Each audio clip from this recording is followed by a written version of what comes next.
Sometimes the radio playwright wanted to have a bit of fun. So, long before the Japanese movies had a giant cockroach come out of the sea to eat up Kyoto, or was it South Chicago, I wrote 2 plays that theoretically destroyed everything. One was a story about a growing chicken heart that covered the world, and the other was the one you're about to hear.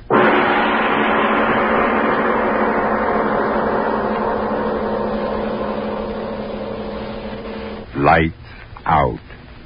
Everybody. It is later than you think. This is Arch Oboler. Someone has said that the 2 main springs which drive the world are hunger and the will to power. I think we'll all agree about the hunger, but as to the will to power, well, sometimes I think it's not quite as strenuous as that. There are some people in this world who don't want to run anything. They just want to be liked. And that's the mainspring of our story tonight, Oxychloride X.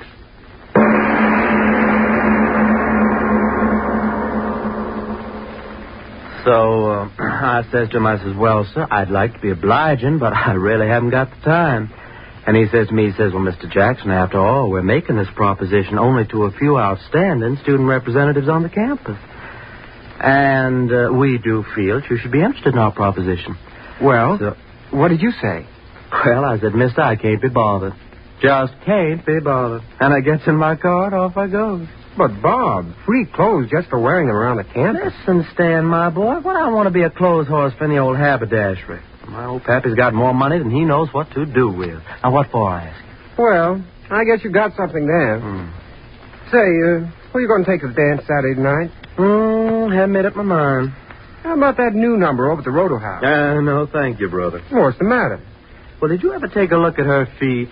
No, sir. Never got below her chin. Hold it. Yeah? Ray Stewart to see you, Stan.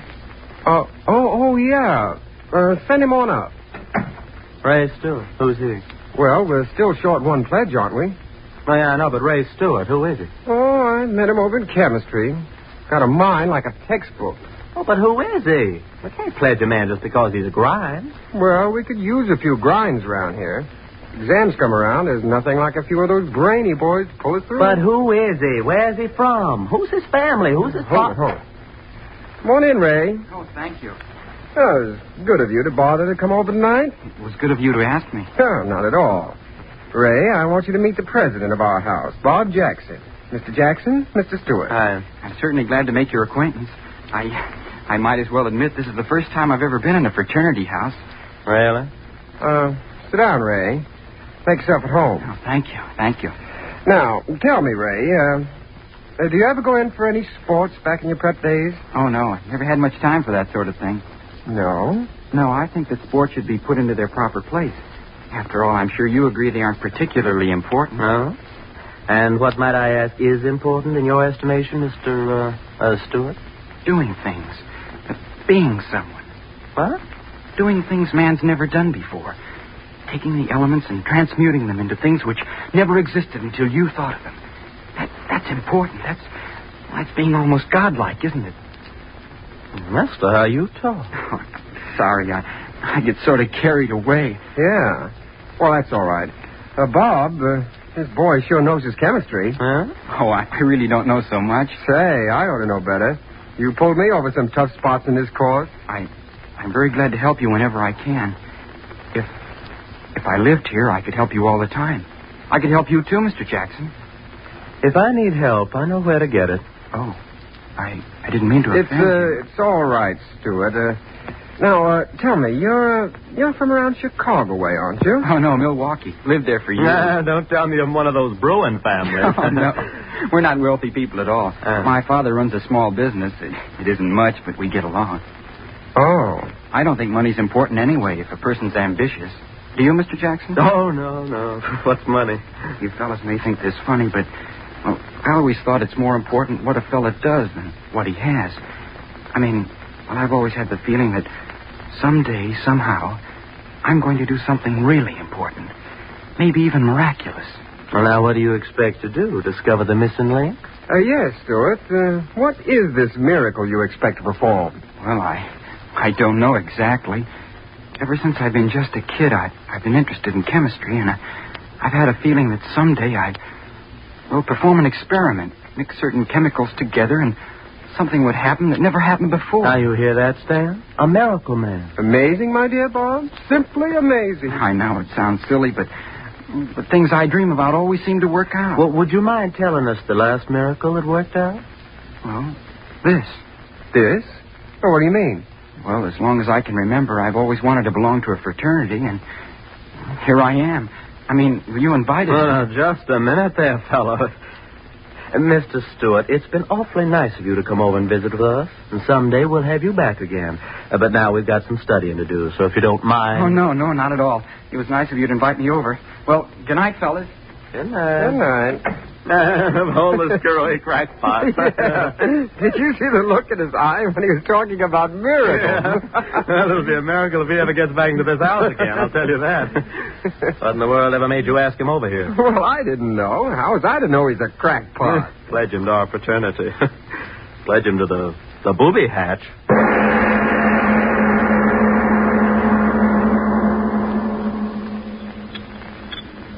Mr. Stewart, if you please, Mr. Stewart. Oh, yes, Professor? Mr. Stewart, might I ask if you're anxious to sever your relationship with this university? No, sir. Then might I ask why in creation you persist in ignoring my warnings? In this laboratory, you're to perform the experiments given you to perform. Understand? Given you to perform. Yes, sir. Then might I ask why you persist in your, shall I call it, original experiments?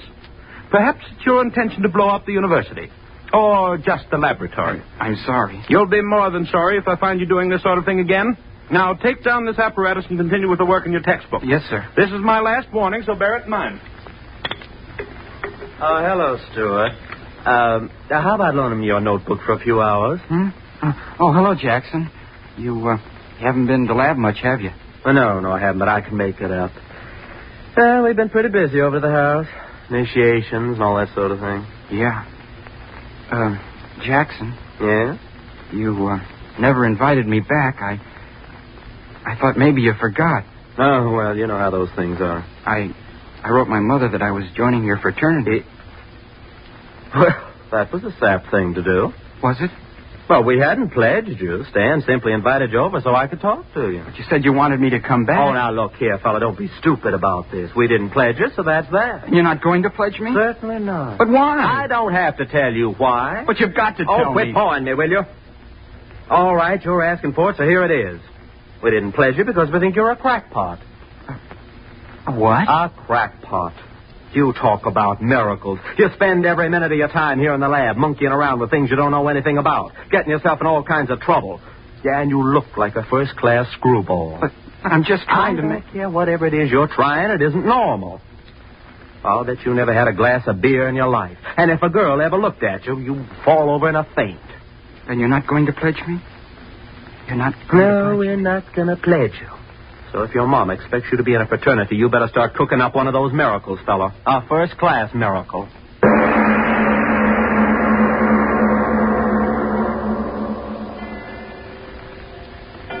Sleep. It's so late. Sleep. I've got to sleep. Not gonna pledge you. That's what he said. Not gonna pledge me. Why do I keep thinking about it? If I could only sleep. Sleep. We think you're a crackpot. Oh, I gotta stop thinking about these things. It's not healthy to think what I'm thinking. Crackpot. Not gonna pledge you. Crackpot. What's the matter with my head? I'm talking in it over and over and over again. I'm not crazy. I'm not. I'm as good as you are. I'm as good as both of you put together. Stop saying that. Stop saying it. I'll show you.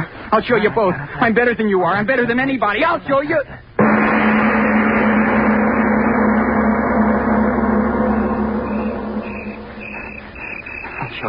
I'll show you. Talk about miracles. I'll give you miracles. The lab. I've got to get into it. I'll give you miracles. It's dark in there. I've got to get in. Oh, blasted door. Got to get in. Window. I'll show you. So dark in here. Got to find a lab table. Got to make a miracle. Who's there? Who's there, I say? Watchman. Come on now. Who's there? Talk up. You don't have to get so excited. I'm a student. Student, eh? Let's have a look at you. That flashlight, you're blinding me. I got to see who you are, don't I? Yeah, I know you. Seen you on the campus. I told you I'm a student. Well, that don't give you no right to be here after hours. How'd you get in here? Oh, broke a window now, did you, huh? I didn't break the window. But I heard the glass. So did I, and I followed the man in here. Man, what are you talking about? Give me your flashlight, and I'll show you. All right. Here. Look behind you. Well, No one will stop me. No one. Miracle. I've got to make one. Got to.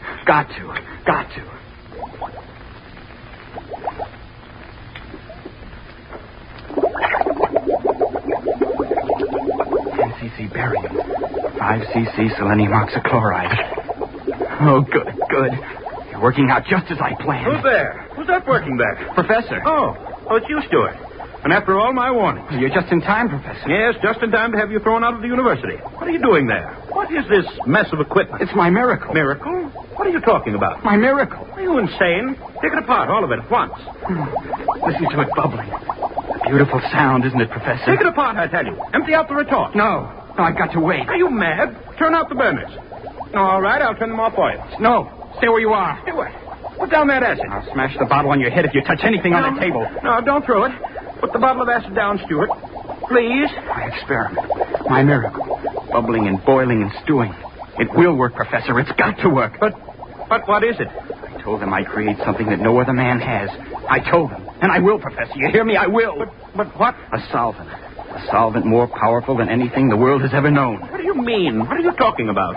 Listen to it bubble. You said solvent. Explain yourself. Yes, a solvent. A solvent that will dissolve steel like a hot flame. What do you say? You heard me say it. A solvent that will dissolve steel faster than a razor cutting through paper. Do you know what that means?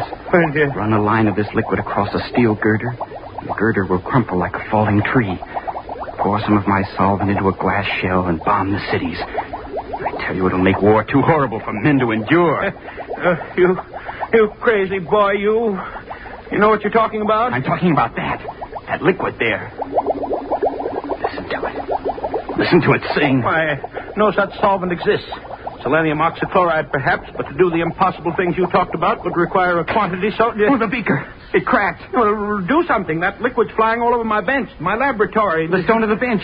It's eating through the stone. Oh, stop it. The liquid. It's eating through the stone bench. No, it can't be. It's eating through the slate of the floor. The hole's getting bigger and bigger. Run! Oh, I've done it. I've created something no other man has done. A solvent that dissolves anything. Anything. Hey,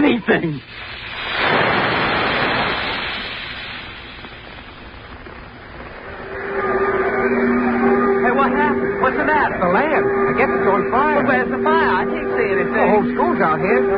Hey, fellas, what's up? Nobody seems to know. Something's going wrong in the lab. Firemen won't let us in. Something burning? I don't know. Can't get near enough to find out. I can't see any fire. There's plenty of smoke going. Plenty of excitement. Read about it in tomorrow's paper, I'll bet you. Hey, listen to that sound. Yeah, it sounds like water. Gosh, what is it? Hey, everybody back! Back! The building! It's going to crash! Run!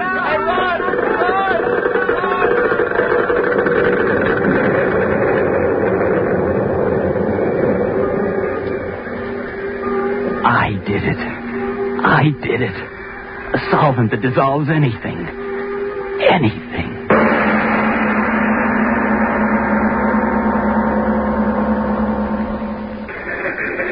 Hey, Chief, look at this. Huh? What's the matter, Murph? Somebody have sex doublets? Get a load of this, Chief. Came in over the news wires. Read it.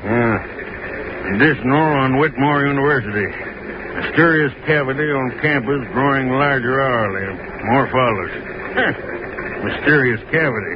Hey, what is this, a dentist advertisement? Oh, don't you remember, Chief? A couple hours ago, that flash about something eating a hole so big a building fell in it. This is the follow-up. The thing's getting bigger. What do you want to do about it? Forget it. What? Don't you see through a gag when it hits you in the face? Somebody's just having fun on the wires. Ha! Mysterious cavity growing bigger. Well, when it's as big as a hole in your head, that'll be news, Murph. That'll be news. Anything. It dissolves anything. And I did it. I discovered it.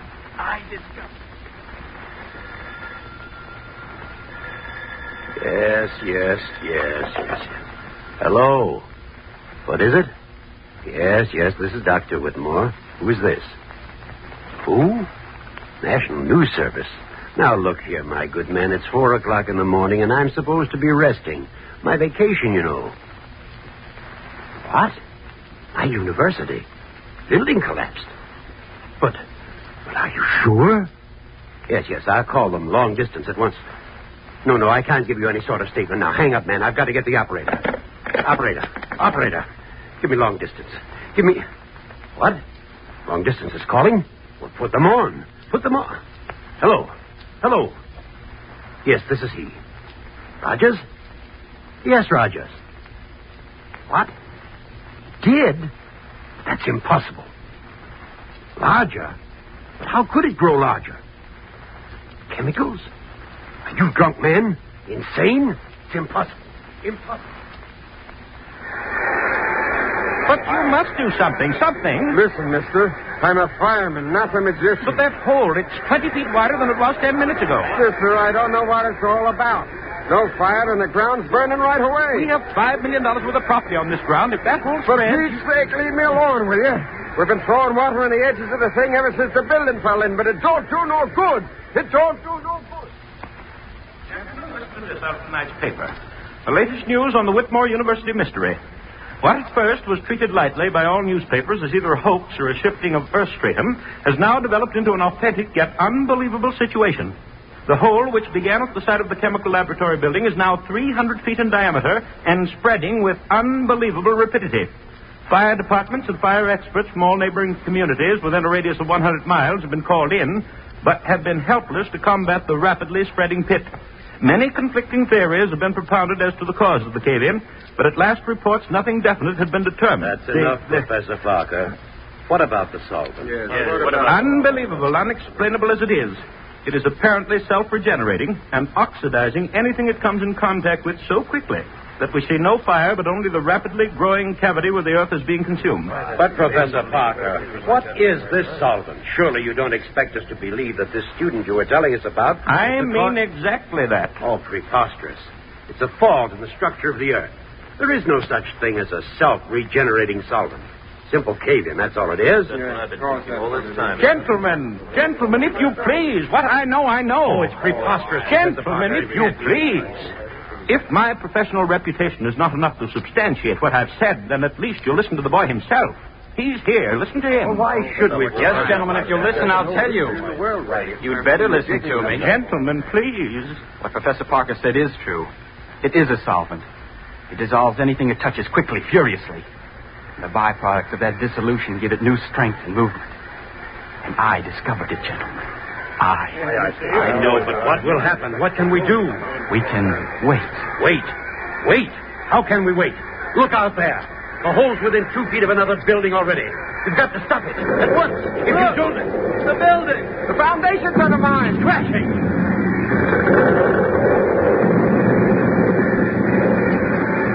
Mother in heaven. Harris Hall. Caved right in the hole. Professor Parker. You boy, listen. Which chemicals did you use? We've got to fight it with chemicals. Spread them around the edge. Neutralize the solvent. Yes, that's it. Chemicals. We'll neutralize the reaction. No, gentlemen. Listen. You may neutralize the reaction at the edges of the hole.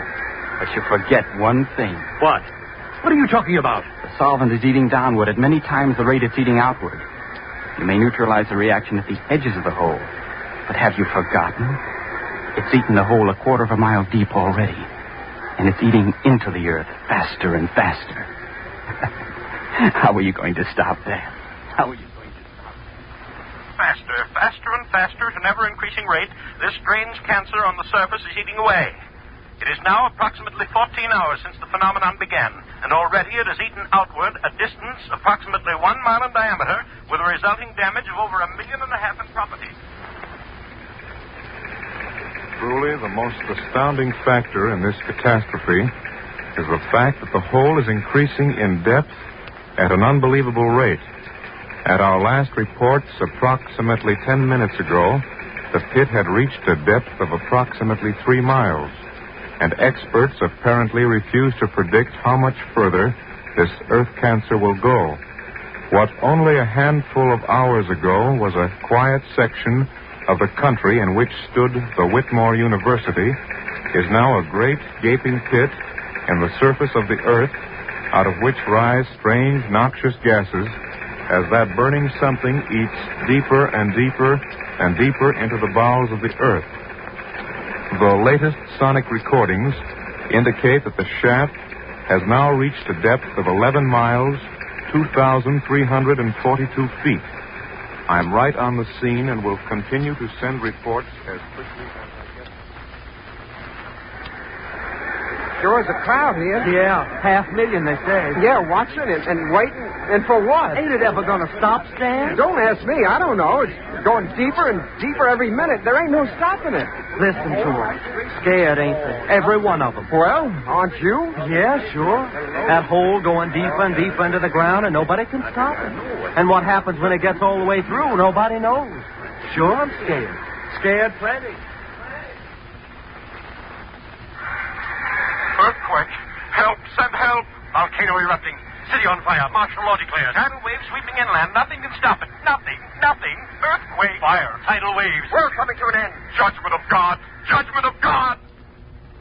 From Siberia to Cape Town to San Francisco and around the world again. I tell you, the Earth's ripping apart. And I tell you, it's that hole in the ground that's done it. It's affected the rotation of the Earth. Unbalanced things. Yes, and it's biting deeper every minute. What'll happen when it eats through to the other side? The ocean pouring through. We'll die. We'll all die. Who's to blame? Who's to blame? Who's to blame? It's that kid who's to blame. Yeah, we read it in the papers. That crazy college kid. There he is. Yes, that's him. That's him. No, let me go, you fools, you. I've done a great thing, a wonderful thing. Created something no one ever thought of. No, let me down. Let me down. Let me down, you fools. I started the song, but I didn't know this would happen. You can't blame me for a miracle. Throw him in the hole. No. Yes, throw him in the hole. He made it. No, don't throw me down in there. There's no bottom to it. No, no.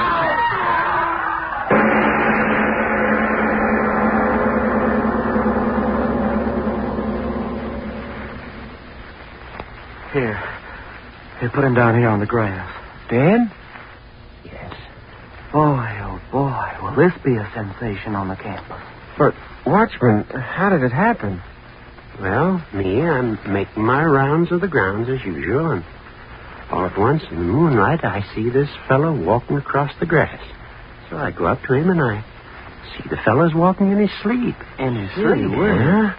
And just when I starts to grab him easy like, he pulls loose, yells something about, "Don't throw me in, don't throw me in." And then he runs across the campus and dives head first down into the swimming pool. And it's empty. When I pull him out, he's like he is now. Busted neck. But who is he? Anyone recognize him? Yeah, I know him. Stewart's his name. Ray Stewart. Kind of a screwy little crackpot. Always talking about creating miracles with chemicals. I wonder what he thought was happening to him diving down that hole.